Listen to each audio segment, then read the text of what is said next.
এলাচ দানা 10 সের, 20টা বোতল, গোলাপদানি 50টা, অস্রাই গোলাপ 2000।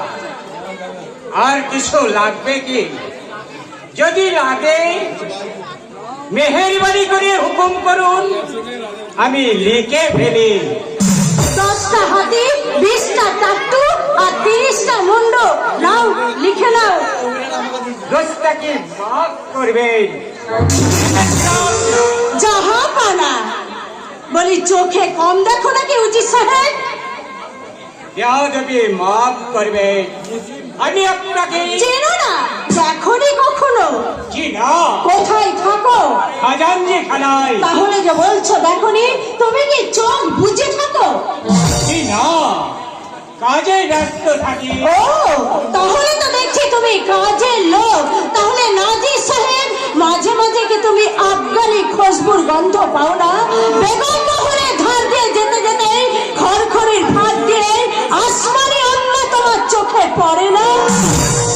দেখার চেষ্টাও করি না। তাই নাকি? তা বেশ, তোমার মুখে যে ভর্ত শুনলাম তা দিয়ে কি হবে? দুজন হিন্দু জমিদারকে মুসলমান করে এক হিন্দু ঔরতকে সঙ্গে নিয়ে প্রাসাদে ফিরেছে। এগুলি দাবি। মশলা।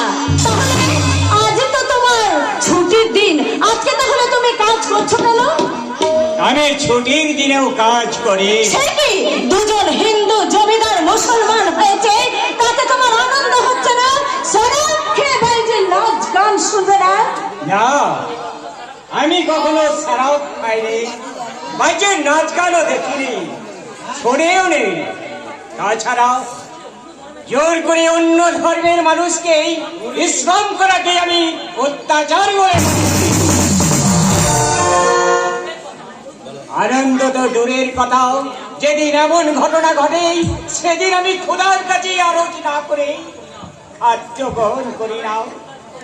যারা এমন কাজ করে তাদের আমি মানুষ বলে মনে করি না। নবাবকেও না? না। আমার পরিচয় জানো? আঞ্জত করতে পারে আপনি শাহজাদি। কিন্তু শাহজাদির সামনে নবাবকে ঘৃণা করার স্পর্ধা তুমি কোথায় পেলে? শুধু নবাব কেন, আমি সত্য কথা বলতে বাদশাকেও ভয় করি না।